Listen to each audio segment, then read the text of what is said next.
Un rey entra marchando a la ciudad más sagrada de un pueblo que acaba de conquistar. No viene en paz, entra a su espacio más sagrado, el templo, un lugar de profunda reverencia, y allí mismo, sobre el altar santo, comete un acto de blasfemia indescriptible. Sacrifica un cerdo. Esto no fue solo una jugada política, fue una declaración de aniquilación cultural y espiritual. ¿Alguna vez te has preguntado qué pasó durante esos 400 años entre el Antiguo y el Nuevo Testamento? Esos años que algunos llaman los años silenciosos. Te aseguro algo, no fueron nada silenciosos. Fueron años de guerra, revolución y una lucha por el alma misma de un pueblo. Hoy descubrirás la historia explosiva de los macabeos, una familia que se atrevió a desafiar al imperio más poderoso de su tiempo. Y al final entenderás por qué su historia es clave para comprender el mundo en el que nació Jesús. El rey, un gobernante griego llamado Antíoco IV Epífanes, estaba dejando algo brutalmente claro. No solo quería gobernar al pueblo judío, quería borrar quiénes eran, sus leyes, sus costumbres, su fe. Todo debía ser eliminado y reemplazado por la cultura iluminada de los griegos. Este acto sacrílego encendió la mecha de una bomba de tiempo. Lanzó una guerra de guerrillas desesperada, liderada no por un general o un rey, sino por un viejo sacerdote y sus 5 hijos de una aldea pequeña y olvidada. Se convertirían en los macabeos, y su victoria improbable y sorprendente no solo establecería un nuevo reino judío, sino que remodelaría fundamentalmente la identidad judía para siempre. Imagina que toda tu forma de vida fuera declarada ilegal de la noche a la mañana, los ritos de tu fe castigados con la muerte, tus textos sagrados quemados en plazas públicas, madres que siguieron tradiciones antiguas fueron ejecutadas junto con sus bebés. Esta era la realidad en Judea en el siglo II a.C.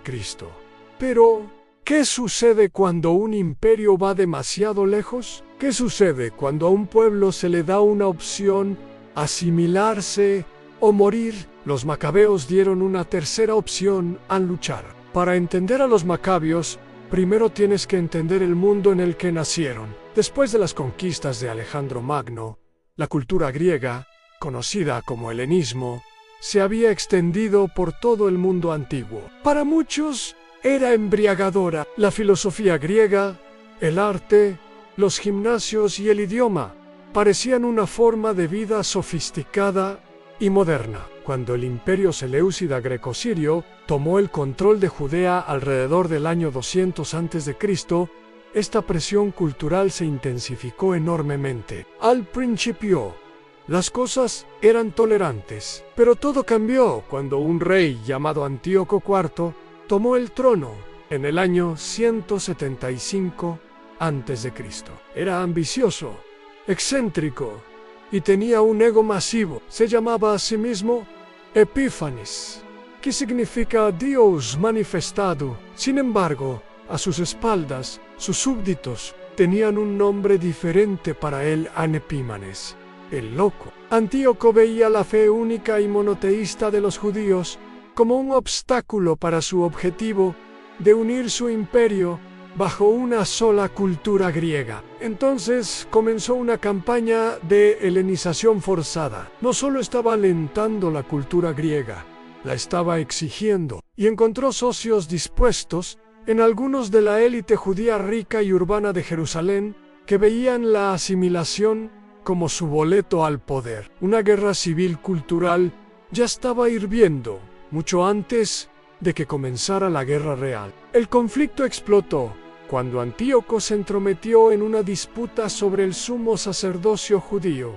instalando a su propio candidato helenizado. Luego saqueó los tesoros del templo de Jerusalén para financiar sus campañas militares. Las prácticas religiosas judías fueron sistemáticamente prohibidas. Guardar el sábado, celebrar festivales o simplemente poseer una copia de la Torá se convirtieron en crímenes castigados con la muerte. La persecución alcanzó su pico horroroso en el año 167 a.C., Antíoco marchó a Jerusalén, decidido a aplastar cualquier resistencia. Ordenó que se construyera un altar al dios griego Zeus dentro del templo judío. Y luego vino el insulto final, el sacrificio de un cerdo, un animal explícitamente prohibido por la ley judía sobre ese altar sagrado.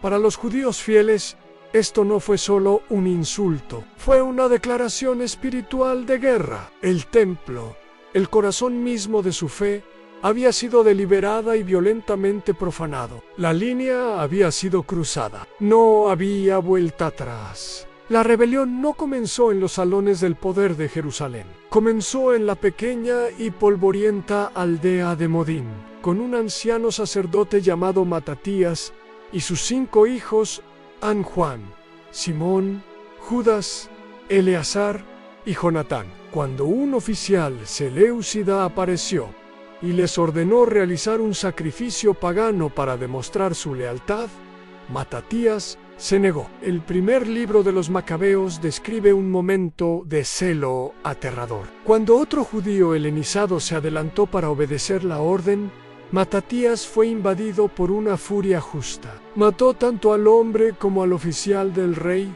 derribó el altar pagano y gritó que todo aquel que tenga celo por la ley y apoye el pacto, salga conmigo. Con eso, Matatías y sus hijos huyen al escarpado desierto de Judea. Ahora eran forajidos, fugitivos del imperio más poderoso de la región. Lentamente, otros que se negaban a renunciar a su fe se les unieron. Comenzaron como una pequeña banda de rebeldes desorganizados, y su guerra comenzó no solo contra los soldados griegos, sino contra su propio pueblo.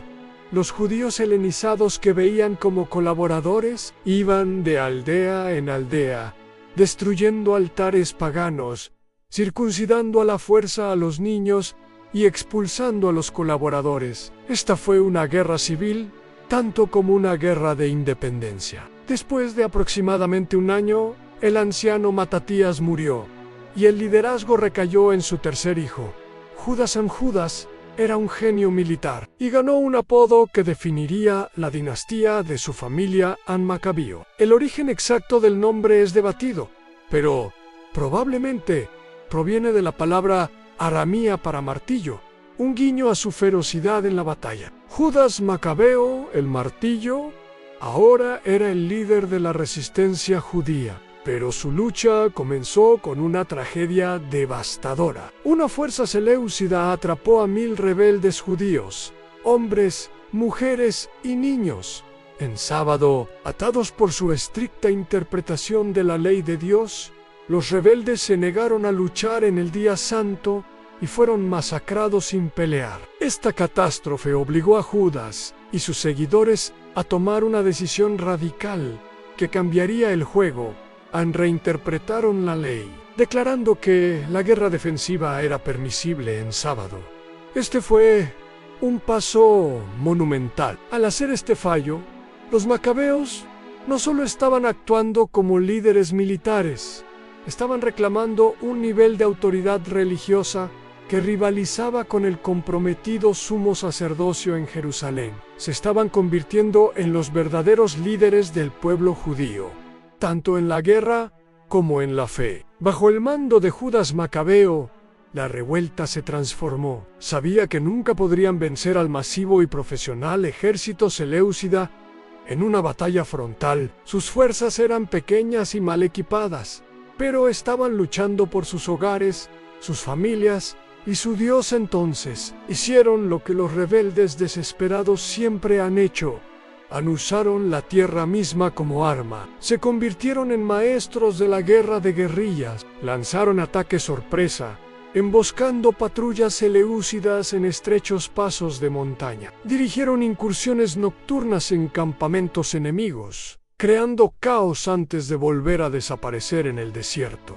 La estrategia de Judas era brillante. Atacaba líneas de suministro, desmoralizaba al enemigo y usaba su conocimiento íntimo del terreno para superar a una fuerza muy superior. Esto fue guerra psicológica tanto como militar. Los seleucidas Subestimando totalmente a los rebeldes, enviaron ejércitos cada vez más grandes para aplastarlos. Pero batalla tras batalla, Judas y su pequeña banda de luchadores lograron victorias imposibles contra generales como Apolonio y Gorgias. Con cada victoria su leyenda creció y más reclutas acudieron a su lado. Capturaron armas, suministros y una confianza creciente de que Dios estaba de su lado. Se veían a sí mismos como los sucesores espirituales de Gedeón y David, líderes elegidos por Dios para salvar a su pueblo. El impulso se volvió imparable. En solo 3 años, las fuerzas de Judas hicieron lo impensable. En el año 164 a.C., marcharon sobre Jerusalén misma. Después de una feroz lucha, capturaron la ciudad y, lo más importante, el monte del templo. La velocidad de su victoria fue asombrosa. Una familia de sacerdotes y un ejército de agricultores habían enfrentado a una superpotencia global y ganado. Habían recuperado el corazón de su nación y su fe. Ahora, su primer trabajo era limpiarlo. Cuando los macabeos entraron al templo, encontraron una escena de total profanación. Los patios santos estaban cubiertos de maleza y llenos de ídolos paganos. El gran altar estaba profanado. Con gran reverencia, comenzaron el trabajo de purificación. Derribaron el altar profanado y construyeron uno nuevo, con piedras sin cortar, tal como prescribía la ley judía. Limpiaron los ídolos y restauraron los vasos sagrados. Su objetivo era rededicar el templo a Dios y volver a encender la menorá, el candelabro de 7 brazos que debía arder continuamente como símbolo de la presencia de Dios. Y aquí es donde llegamos a la parte más famosa de la historia. Es crucial saber que los relatos más antiguos, como los libros de los Macabeos, registran que comenzaron un festival de 8 días para celebrar la rededicación, probablemente modelado en el festival de Sukkot. La querida historia del aceite milagroso en realidad nos llega siglos después del Talmud, un texto central del judaísmo rabínico. Según esa tradición, cuando buscaron el aceite de oliva especialmente consagrado para la menorá, encontraron solo una pequeña jarra. Todavía estaba sellada por el sumo sacerdote, lo que significaba que era pura, pero solo tenía suficiente aceite para un día. Hacer aceite santificado nuevo era un proceso meticuloso que tomaría 8 días. Enfrentados a una elección, esperar o encender la lámpara con lo poco que tenían, eligieron actuar con fe. Encendieron la menorá. Y entonces sucedió el milagro. El aceite que debería haber durado solo un día ardió durante 8 días completos, exactamente el tiempo necesario para preparar un nuevo suministro. 3 años exactos después de que Antíoco lo hubiera profanado, el templo fue formalmente rededicado. Los macabeos declararon que el evento debería conmemorarse cada año con un festival de 8 días llamado Yanuká, que significa dedicación. Este festival, celebrado encendiendo lámparas, se convertiría en un recordatorio eterno tanto de la victoria militar como del milagro que afirmó la mano de Dios en su lucha. Rededicar el templo fue una gran victoria espiritual, pero la guerra estaba lejos de terminar. Judas Macabeo siguió luchando para asegurar la libertad religiosa, pero finalmente fue asesinado en batalla en el año 160 a.C. El liderazgo pasó entonces a sus hermanos. Primero Jonatán y luego Simón resultaron ser tan hábiles en política como Judas lo había sido en la guerra. El imperio seleucida comenzaba a desmoronarse desde adentro, devorado por luchas de poder. Jonatán jugó brillantemente a las diferentes facciones unas contra otras, ganando cada vez más autonomía para Judea.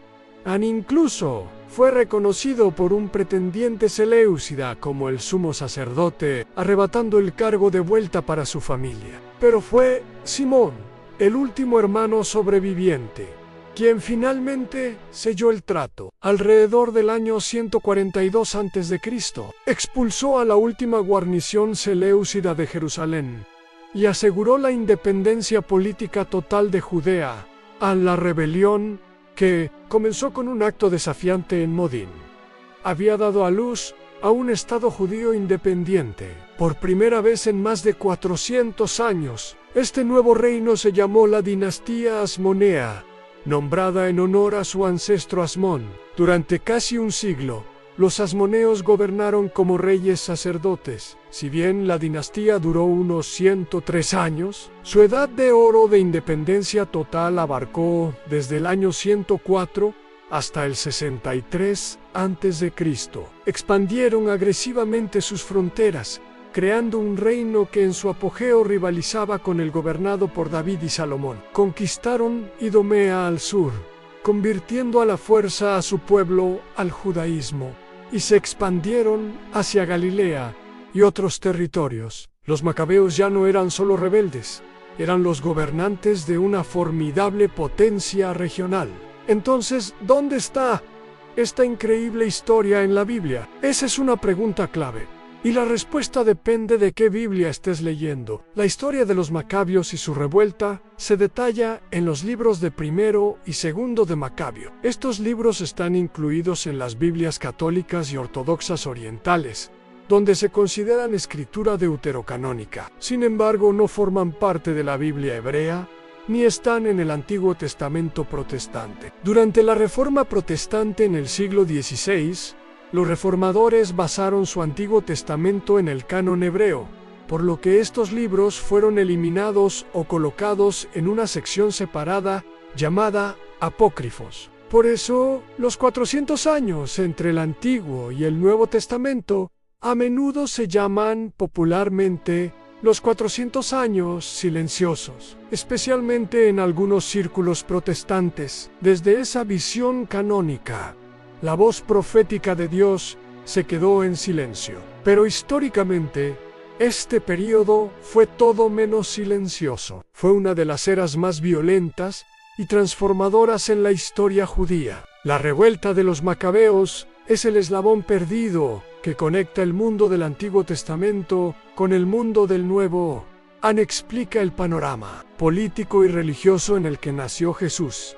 Explica el feroz anhelo judío de independencia y el odio profundamente arraigado hacia los gobernantes extranjeros. Explica el surgimiento de poderosos grupos religiosos, como los fariseos y saduceos, cuyos orígenes se remontan a los conflictos de esta era. Cuando el Evangelio de Juan menciona a Jesús caminando en el templo durante la fiesta de la dedicación, esa es una referencia directa a Yanuká, el festival que crearon los macabeos. El silencio no estaba vacío, estaba lleno del choque de espadas y la forja de una identidad que prepararía el escenario para todo lo que vendría después. La historia de los macabeos es un relato poderoso de fe y libertad, pero también es una tragedia. La dinastía Asmanía, nacida de un rechazo ardiente a la corrupción extranjera, finalmente se convirtió en víctima de su propio éxito. Las generaciones posteriores de gobernantes asmoneos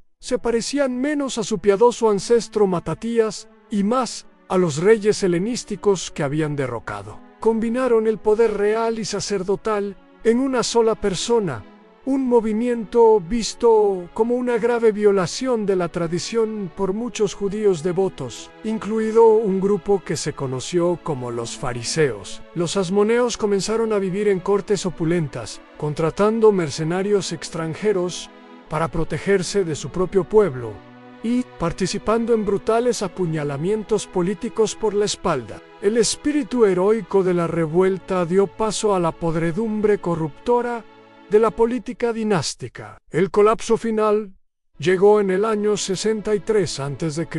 Dos hermanos asmonios, Hircano II y Aristóbulo II, estaban encerrados en una amarga guerra civil por el trono. En un momento de miopía catastrófica, apelaron a una superpotencia emergente para resolver su disputa. En Roma, el general romano Pompeyo estaba más que feliz de ayudar. Marchó con sus legiones a Jerusalén, terminando la guerra civil al terminar con la independencia judía. El reino por el que los macabios habían luchado tanto para crear se convirtió en un estado cliente del Imperio Romano. La dinastía continuó cojeando durante algunas décadas más como títeres romanos, pero su destino estaba sellado. El golpe final llegó en el año 37 a.C., cuando los romanos instalaron a su propio hombre como rey de los judíos, en Herodes el Grande. Herodes, cuyos propios ancestros habían sido convertidos a la fuerza por los asmoneos, solidificó su reclamo al casarse con una princesa asmonea y luego asesinarla a ella y al resto de los herederos asmonios para eliminar cualquier amenaza a su trono. La dinastía, que comenzó con un martillo, terminó con el veneno silencioso de un títere romano. La historia de los macabeos nos enseña algo profundo, aunque una lucha por la libertad puede convertirse en una lucha por el poder. Un ciclo que vemos repetido a lo largo de la historia, pero también nos muestra el poder de la fe inquebrantable. Estos hombres y mujeres estuvieron dispuestos a arriesgarlo todo por lo que creían. ¿Qué otras historias olvidadas o eventos malinterpretados crees que merecen una mirada más cercana? Déjamelo saber en los comentarios abajo. Y si encontraste este viaje a través de los años silenciosos valioso, por favor suscríbete y activa la campanita de notificaciones para no perderte nuestra próxima historia que dio forma a nuestro mundo.